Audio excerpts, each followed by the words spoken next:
За өнөөдрийн гишүүд өглөөний мэнд хүргэе. Өнөөдрийн Пүрэв гаригийн үдээс өмнөх хуралдаанаар 3 асуудал хэлцэх юм байна. Арц намын бүлэг бас хуралдаад Пүрэв гаригийн хуралдааны хэлцэх асуудлуудаас өнөөдөр байгаа чинь зээлийн мэдээллийн сан, жагсаал цуглааны эрх чөлөөний тухай, эрүүл мэндийн даатгалын үндэсний зөвлөлийн гишүүнийг томилох тухай асуудлууд байгаа. Эдгээр асуудлуудаар бас тодорхой хэмжээний санал нэгтгэх нэгдүгээрт нь шаардлага байгаа. Хоёрдугаарт нь бас зарчмын зүйл байгаа.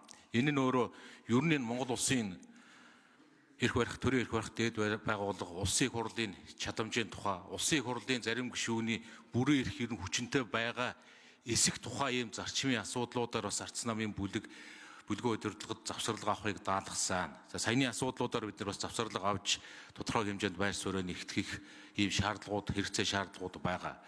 Тэр зарчмын асуудал гэдэг дээр өнгөрсөн 4-р сарын 25-ны ерөнхий сайдын мэдээллийн цагаар Монгол Улсын ерөнхий сайд улсын хурлын гишүүтэнд асуултанд хариулахдаа гаргаж байгаа хандлага, зөвс, байр суурьуд, саяны зөв зарчмын гэдэг зүйлүүд энэ өөрөө нэг хүмүүсийн хоорондын харилцааны асуудал төдий бас биш юм а.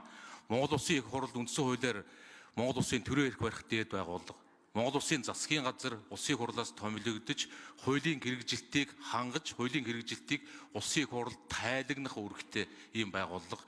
Энэ байгууллага ерөнхий сайд болоод ер нь өнгөрсөн хугацаанд төрийн захиргааны албан хаагчдаас удаа дараа гарч байгаа хариуцлагагүй мэдээллүүд, дутууд үлбэг мэдээллүүд, олон зүйлүүд дээр арц намын бүлгийн зүгээс бас тодорхой байр суурьуудыг илэрхийлж, улсын хурлын тухай хууль, улсын хурлын дэгийн тухай хуулиудад тодорхой нэмэлт өөрчлөлтийн саналуудыг бид нэр өнгөрсөн сарын туршид боловсруулад ажиллаж ирсэн. Энэ өөрөө улсын их хурлыг чадамжтай үндсэн хуулиар олгогдсон эрх хэмжээнийхээ хүрээнд ард түмний төлөөлөл гэдэг энэ хүрээнд нь ажиллах энэ ажлуудыг бид нэр бэлтгээд улсын хурлын дарагтаа бас санал солилцоод өргөн барих цаг бид нар хүлээгээд ингээд ажиллаж байгаа.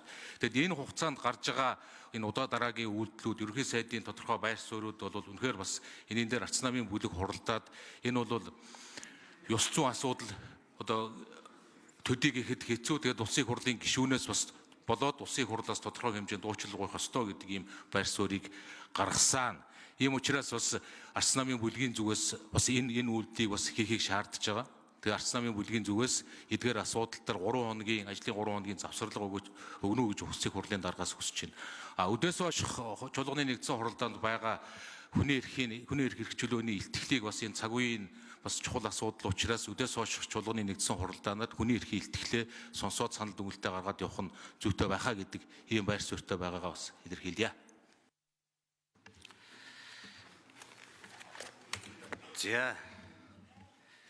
За цогтөрөл дарга улсын их хурлын тухай хуулиар 31-5 дээр нэгдсэн болон байнгын дэд хорооны хуралдааны үед тухайн хилцэж байгаа асуудалтай холбогдуулан завсарлага авна гэсэн хуулийн заалт байж байгаа. Тэгэхээр таны ярьж байгаа асуудал чинь яг хилцэж байгаа асуудалтай холбогдож байгаа зүйл алга шүү дээ. Тэгэхээр яг одоо та дахин тодруулж хэлээч, яг хилцэж байгаа асуудалтай холбогдуулж завсарлага өгөх боломжтой. Тэгээ нэг дэх асуудал бол зээлийн мэдээллийн сангийн тухай хуулийн асуудал байна. Тэгээ завсарлагыг бол зөвхөн хилцэж байгаа асуудалтай холбогдуулж байгаа учраас нэг дэх асуудал нь зээлийн мэдээллийн сан, хоёр дахь асуудал нь жагсаал цуглаан хийх эрх чөлөөний тухай, гурав дахь асуудал нь Монгол улс дахь хүний эрх чөлөөний байдлын талаарх 24 дахь илтгэлийг хэлэлцэнэ. Дөрөв дахь асуудал нь эрүүл мэндийн даатгалын сангийн, даатгалын үндэсний зөвлөлийн даатгалагчийн төлөөлсөн гишүүнийг томилох чөлөөлөх тухай асуудлыг хэлцгээр байгаа. Та нэг тодруулж хэлье. Цогтөрөл даргын микрофоныг өгье.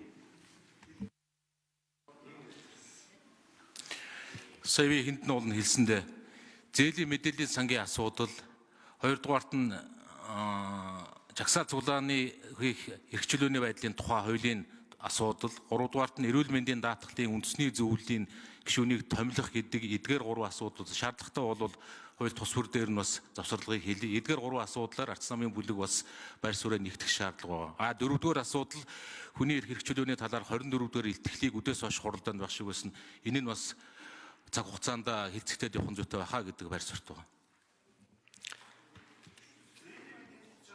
Тэгэхээр завсарлагыг 3 хоногийн хугацаатай гэхээр даваа гарагт улсын их хурлын чуулган хуралдах шаардлагатай болно гэсэн үг шүү дээ. Яг гоо мэдээж одоо улс төрийн намын бүлэг хэлцэж байгаа асуудалтай холбогдуулж 5 хүртэл хоногийн хугацаатай завсарлага авах эрх бол байгаа. Тэгэхээр бас энэ төрийн ажил тасралтгүй явах зарчмаач бодъё. Зээлийн мэдээллийн сангийн тухай хуулийн анхны хилцүүлэг, за жагсаал цуглаан хийх эрх чөлөөний тухай хуулийн хилцэх хэсэг хилцүүлгийг бол улсын их хурлын чуулган дээр бүрэн хийсэн, гишүүд асуулт асуусан, хариулт авсан, гишүүд бас үгээ хэлсэн байгаа. Өнөөдөр бол зөвхөн санал хураалт явагдах ийм нөхцөл байдалтай. Тэгэхээр эдгээр асуудал дээр ардчсан намын бүлэг оролдож саналаа нэгтгэх шаардлагатай гэж үзэж байгаа учраас зээлийн мэдээллийн тухай хууль нэмэлт өөрчлөлт оруулах тухай хуулийн төсөл болон хамт өргөн мэдүүлсэн тогтоолын төслийн анхны хилцүүлгийг үргэлжлүүлэн явуулах асуудлыг нэг өдрийн завсарлага өгье. Нэг өдрийн завсарлага. Маргааш үргэлжлүүлэн хэлсэн. За хоёр дахь асуудал. Жагсаал цуглаан хийх эрх чөлөөний тухай хуулийн төсөл болон хамт өргөн мэдүүлсэн хуулийн төслийг хэлцэх хэсэг хилцүүлгийг бас бүрэн хийсэн байгаа. Асуултаа асуусан, хариулт авсан, үгээ хэлсэн, санал хураалт явагдахаар байгаа. Тэгэхээр нэг өдрийн завсарлага өгье.